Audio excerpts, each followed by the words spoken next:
우리 서로 축복할까요? 할렐루야. 여러분을 축복합니다. 아멘. 오늘 신명기 5장 1절부터 33절까지 말씀으로 모든 도를 행하라, 모든 도를 행하라, 이런 제목으로 말씀의 은혜를 나누고자 합니다. 이 세상에 존재하는 모든 나라에는 법이 있습니다. 만약 이 법을 지키지 않는다면 국가는 공권력을 통하여 제재를 가할 것입니다.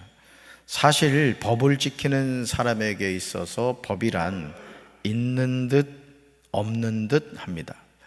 왜냐하면 언제든지 법의 테두리 안에서 살아가기 때문이죠. 그러나 이 법을 지키지 않는 사람은 법에 따른 심판을 받게 됩니다. 예를 들어 우리가 도로를 다닐 때 규정 속도라는 게 있죠. 30km로 가야 됩니다. 어린이 보호구역입니다. 그럼 그 속도로 가는 사람에게 카메라는 아무 문제가 되지 않죠. 그런데 거기를 50km로 달리고 60km로 달릴 때 다음 달에 세금을 내십시오 하고 딱지가 날라오게 되는 것입니다. 신명기 5장 1절부터 21절까지 십계명에 관한 내용이 나옵니다. 그렇다면 하나님이 이스라엘 자손에게 십계명을 주신 이유가 뭘까요? 그 이유가 무엇인지 1절에 나옵니다. 1절 읽습니다. 모세가 온 이스라엘을 불러 그들에게 이르되 이스라엘아, 오늘 내가 너희 귀에 말하는 규례와 법도를 듣고 그것을 배우며 지켜 행하라. 아멘. 이 빨간 글씨가 아주 중요하죠. 십계명은 단순히 10가지 법이 아닙니다. 하나님은 정적인 법을 주신 것이 아니라는 거죠. 하나님이 이스라엘 자손의 귀에 말하는 규례와 법도를 듣고 그것을 배우며 지켜 행하라고 동적인 법을 주신 거예요. 지키지 않으면 아무 소용이 없습니다. 하나님은 이 법을 호렙산에서 이스라엘 자손과 언약을 세우셨습니다. 그러면서 모세는 이 언약이 누구를 향한 것인지 3절에서 정확하게 대답하고 있습니다. 정말 단순하게 보이는 내용일 수 있지만 우리가 귀 기울여야 하는 중요한 말씀이기도 해요. 제가 여러분들에게 여러분, 오늘 이 말씀은 하나님이 우리에게 지금 주시는 말씀입니다, 이 얘기 많이 했죠. 오늘 근거가 여기 나옵니다. 우리 3절 같이 읽습니다. 이 언약은 여호와께서 우리 조상들과 세우신 것이 아니요 오늘 여기 살아있는 우리 곧 우리와 세우신 것이라. 아멘. 하나님이 세우신 언약의 대상은 우리 조상들이 아니라는 거죠. 오늘 여기 살아있는 우리와 세우신 것이라고 분명하게 대답합니다. 그래서 하나님의 말씀은 언제나 뭐다? 현재라는 게 현재. 하나님의 말씀은 살았고 운동력이 있어 좌우의 날선 어떤 것보다도 예리하여 홍감이 관절과 골수를 찔러 쪼개기까지 한다. 그러니까 항상 하나님의 말씀은 오늘 누구에게 주시는 말씀이다? 나에게 주시는 말씀이다. 하나님과 세운 언약이 우리 조상들이 아니라 오늘 여기 살아있는 우리와 세웠다는 것은 그만큼 더 큰 책임감을 묻고 있는 것입니다. 이런 사실을 우리가 분명히 알고 산다면 우리는 하나님의 말씀에 대해서 지금과 다른 삶의 태도를 갖게 될 겁니다. 이런 말씀을 듣다 보면 여러분 그런 때가 있잖아요. 이건 김 집사가 들어야 될 말씀인데, 이건 이 집사가 들어야 될 말씀인데 오늘 빠졌네, 막 이런단 말이죠. 이런 태도가 옳다 그러다 이거예요. 항상 하나님의 말씀은 누구에게 주는 말씀? 나에게 주는 말씀이다. 나에게. 하나님은 이스라엘 자손들의 귀에 말하는 규례와 법도를 호렙산이 불 가운데서 대면하여 말씀하셨습니다. 그때 이스라엘 자손이 불을 두려워하여 산에 오르지 못하므로 모세가 하나님과 이스라엘 자손 중간에 서서 여호와의 말씀을 전하였다는 것이죠. 오늘 목회자도 사실 이런 역할 가운데 하나를 하는 거예요. 하나님은 신명기 5장 6절에서 자기 자신을 이렇게 소개하십니다. 같이 읽습니다. 나는 너를 애굽 땅 종되었던 집에서 인도하여 낸 내 하나님 여호와라. 아멘. 하나님은 이스라엘과의 관계를 나와 너라는 인칭 대명사를 사용하고 있습니다. 나와 너라는 거예요. 친밀한 관계임을 보여주는 것이죠. 신명기 5장 1절부터 21절에 나오는 십계명에 관한 내용이 출애굽기 20장 1절부터 17절에 이미 나온 내용인 것을 보게 됩니다. 십계명의 핵심은 두 가지로 설명할 수 있죠. 첫째요, 하나님과 나의 관계인 무슨 관계? 대신관계. 따라합시다. 대신관계. 둘째, 나와 이웃의 관계인 뭐요? 대인관계. 따라합시다. 대인관계. 아멘. 그래서 여러분 십자가를 보시면 됩니다. 십자가. 자, 이 수직 누구요? 나와 하나님과의 관계. 수평 나와 이웃과의 관계. 그러니까 우리는 항상 십자가의 삶을 살아가는 거예요. 하나님과의 대신 관계를 잘 해야 돼요. 뭐로? 사랑으로. 나와 이웃 관계 뭐로요? 사랑으로 하나가 돼야 돼요. 그래서 우리는 항상 어떤 신앙을 가지고 살아간다?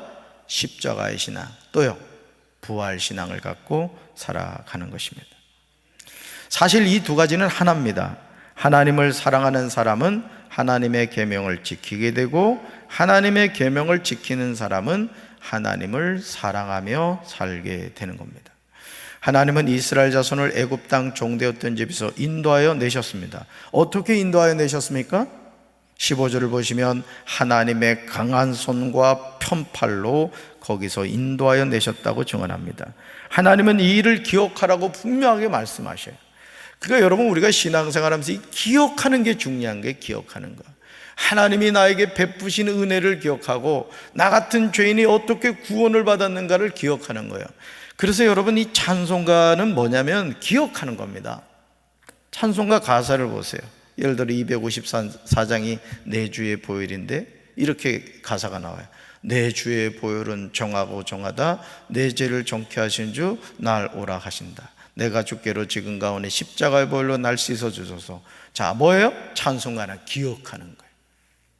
그래서 여러분, 사랑에 빠진 사람은 사랑에 관한 노래를 부르면 너무 은혜가 돼요. 막. 그래서 노래방, 우리나라 사람들이 노래를 잘 부르는 것 같아. 그냥 노래방에 가가지고 막 불러 제끼잖아요. 그러면서 막 눈물도 흘려, 그냥 그 첫사랑을 생각하면서.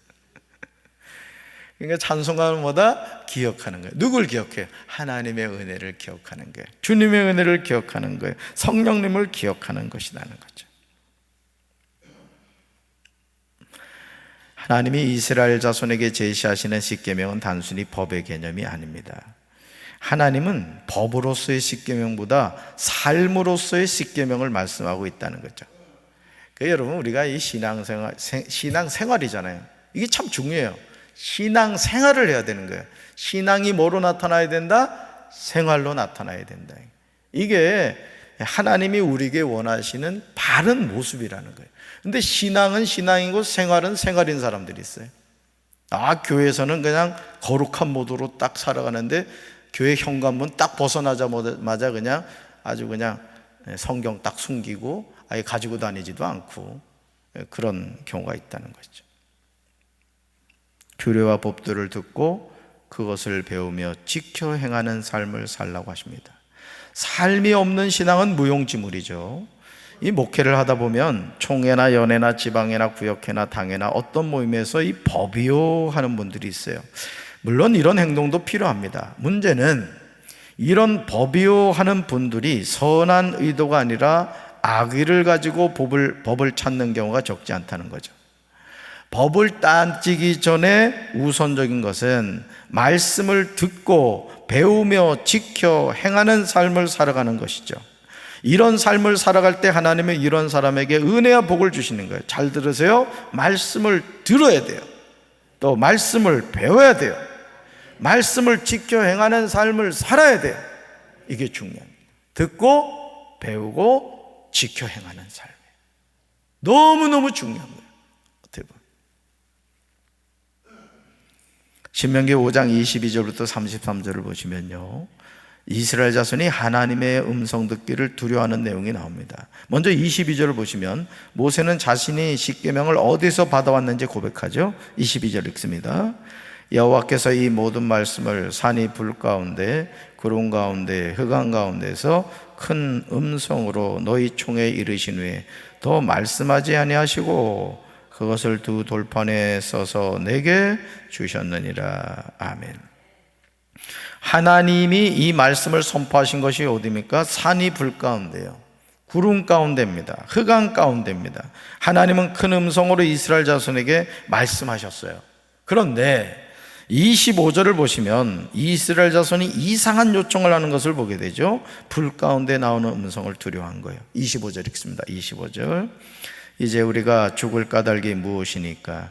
이 큰 불이 우리를 삼킬 것이요, 만일 우리가 우리 하나님 여호와의 음성을 다시 들으면 죽을 것이라. 아멘. 오늘 저와 여러분은 하나님의 음성 듣기를 사모하는데, 오히려 이스라엘 자손들은 우리가 우리 하나님 여호와의 음성을 다시 들으면 죽을 것이라고 대답합니다. 그러면서 27절에서 모세에게 말씀을 듣고 전해달라고 부탁하죠. 27절 읽습니다. 당신은 가까이 나아가서 우리 하나님 여호와께서 하시는 말씀을 다 듣고 우리 하나님 여호와께서 당신에게 이르시는 것을 다 우리에게 전하소서. 우리가 듣고 행하겠나이다 하였느니라. 아멘. 하나님이 불 가운데서, 구름 가운데서, 흑암 가운데서 큰 음성으로 이스라엘 자손에게 말씀하시니까 이스라엘 사람들이, 이 자손들이 너무 두려웠던 거예요. 그래서 어떻게 해달라? 이제는 하나님이 직접 그리지 마시고 주의 종 모세를 통해서 전해달라는 거예요. 참, 오늘 우리가 생각할 땐 참 안타깝죠. 우리는 하나님의 음성 직접 듣고 싶잖아요, 그죠? 목사님을 통해 듣는 것이 아니라 늘 하루하루 살아가면서 아무개야, 나 하나님 우리 얘기 좀 할까? 이러면 얼마나 좋아요, 그죠? 근데 오늘 이스라엘 백성들은 너무너무 두려워가지고 그러지 마시고 모세를 통해서 말씀해 주십시오, 이렇게 부탁을 합니다. 하나님은 이스라엘 자손들이 하는 말을 들으시고 그 말이 다 옳다고 하시면서 29절에서 아주 중요한 말씀을 하고 계세요. 오늘 저와 여러분의 삶에도 그대로 적용되는 말씀이에요. 이거 암송하셔야 될 말씀입니다. 29절 읽습니다. 다만 그들이 항상 이 같은 마음을 품어 나를 경외하며 내 모든 명령을 지켜서 그들과 그 자손이 영원히 복받기를 원하노라. 아멘. 이 빨간 글씨를 잘 기억하세요. 그들이 항상 이 같은 마음을 품으래요. 오늘 우리에게 주신 말씀이에요. 어떤 마음을 품으래요? 나를 뭐하며? 경외하며, 하나님을 경외하며 하나님의 모든 계명을 뭐해서? 지켜서. 자, 이제 하나님이 정말 원하시는 게 나와요. 보세요. 그들과 그 자손이 어떻게 하기를 원한다? 영원히 복받기를 원한다. 그러니까 여러분, 하나님은 우리가요 복받기를 원하시는 분이에요. 어떻게? 영원히. 이 영원히는 길게 해야 돼요. 영원히 복받기. 그러니까 무당한테 가서 복 빌 필요가 없다. 멋있는 바위 앞에 가서 복 빌 필요 없다. 살아계신 하나님이 우리에게 복을 주시는 줄로 믿습니다. 우리와 우리 자손이 아버지 하나님께 영원히 복받는 비결이 무엇입니까? 그것은 하나님을 경외하는 마음을 품어 하나님의 모든 계명을 지키며 사는 거예요. 정말 중요한 겁니다, 여러분. 그러니까 여러분들이 하나님을 사랑한다는 게 뭐냐? 바로 하나님의 말씀을 주야로 묵상하면서 그 말씀을 통해서 하나님의 음성을 듣는 거예요. 아멘. 제가 말씀드렸잖아요. 세계적인 테니스 선수들이 늘 코치가 있습니다. 코치가. 근데 그 코치는 뭐 US 오픈이라든가 윈블런이라든가 뭐 프랑스 오픈이나 이런 데서 우승한 경력이 없는 사람이에요. 그런데도 코치가 있어요. 세계적인 선수인데 랭킹 1위인데도 왜요? 자신은 자신을 보지 못한다. 그러니까 그 코치가 계속해서 이렇게 가르쳐 주는 거야. 지금 당신 자세가 이렇게 됐다. 이렇게 해야 된다. 우리 살아가는 삶도 마찬가지입니다. 뭐 저는 제가 어릴 때 이렇게 목사님들 보면 그때는 왜 그래 허연 옷을 입었나 몰라. 나도 허연 옷 하나 맞춰볼까? 구두도 백구두 딱 신고 말이에요. 강단에 선거 보면 그 천사가 내려온 것 같잖아요, 그치? 그래서 저는 목사님들은 저기 한 줄 알았어. 근데 제가 목사 되고 보니까 똑같아. 더 복잡해. 정말 하나님이 도와주시지 않으면 이 목회기를 가지 못합니다. 여러분도 마찬가지예요. 신앙생활 대충 하려면 뭐 문제 없습니다만 똑바로 예수 믿으려고 하잖아요. 정말 쉽지 않아요. 그래요, 안 그래요? 여러분 얼굴에 써 있어. 그러니까 여러분, 우리가 항상 하나님을 경외하는 마음을 품으시기 바랍니다. 하나님의 모든 명령을 지키며 살아야 돼요. 취사 선택하는 게 아니에요. 여러분, 법이라는 것은 내가 좋은 것 취하고 좋지 않은 거 안 지키잖아요. 그럼 그 안 지켜서 그 붙잡혀 가는 거죠. 하나님의 말씀에 순종한다는 것은 따라합시다. 말씀대로 살아가는 것입니다. 저는 우리 교회 모든 성도들이 신명기 5장 32절과 33절 말씀에 순종하며 사시길 주님의 이름으로 축원합니다.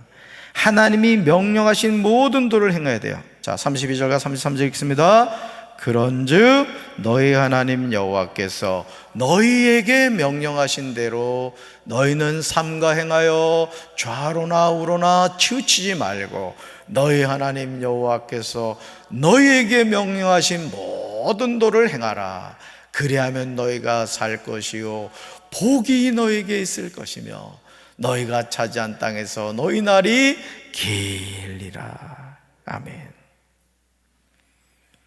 너희 하나님 여호와께서 너희에게 명령하신 모든 도를 행하라. 그리하면 살 것이라. 그리고 복이 너에게 있을 거라는 거죠. 하나님은요, 복 주고 싶어 안달하시는 분이에요. 여러분, 복 받으시기 바랍니다. 복을 받아야 돼. 이 기복신앙 아니라고. 여러분, 교회에서 복을 강조하는 게요, 무슨 기복신앙이라고 매도합니다만은 성경 보세요. 하나님은 계속 복 받으라고 그래. 그게 왜 기복신앙이야? 저는 우리 성도들이 아주 복 많이 받으시길 바라요. 아멘. 그래서 너희가 차지한 땅에서 너희 날이 길리라. 우리 성도들 건강하게 100살까지 사시길 바라요. 웃지 아멘이리 시원찮아. 건강하게 100세까지 사십시오. 그리고 주님을 경외하는 삶을 사시기 바라요.